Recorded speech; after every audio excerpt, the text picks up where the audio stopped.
ஒரு நாள் அந்த கம்பெனி மேனேஜர் கடைக்கு வந்து சாப்பிட்டு கொண்டே, நீங்க நல்லா நிர்வாகம் பண்றீங்க. காசு பணத்தை விட அம்மா தான் பிடிக்கும்னா இந்த வீடியோவை லைக் பண்ணிட்டு கமெண்ட்ல ஐ லவ் மாம் என்று பண்ணுங்க. பாப்போம் எத்தனை பேர் கமெண்ட் பண்றீங்க.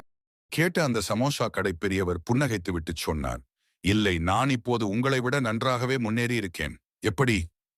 10 வருஷத்துக்கு முன் நான் இந்த தொழிலில் நுழைந்து கூடையில் சமோசா விற்ற போது நீங்க இந்த கம்பெனியில அப்பதான் வேலைக்கு சேர்ந்திருந்தீங்க. அப்போ என் வருமானம் மாசம் 1000 ரூபாய். அப்போது உங்கள் வருமானம் மாசம் 10,000. நீங்க இப்போ மேனேஜர் ஆகிட்டீங்க. மாசம் 1,00,000 சம்பளம் வாங்குறீங்க. இப்போ எனக்கு சொந்தமாக இந்த கடை இருக்கு. இந்த வட்டாரத்துல நல்ல பேர், குட்வில் இருக்கு. நானும் மாசம் 1,00,000மோ இல்ல அதை விட அதிகமாகவே சில சமயம் சம்பாதிக்கிறேன்.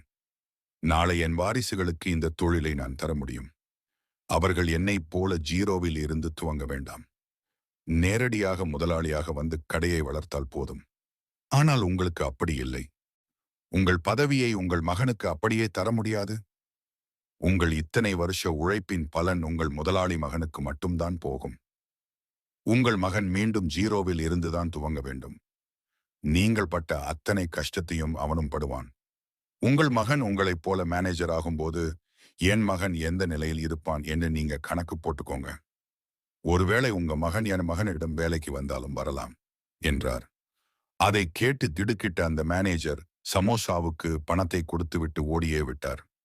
அடுத்தவர்களுக்கு உழைத்து உழைத்து ஓடாய் போவதை விட நம்முடைய மூளையை நமக்கு ஏற்ற தொழிலில் இறக்குவது மட்டும்தான் நமக்கு நல்லது.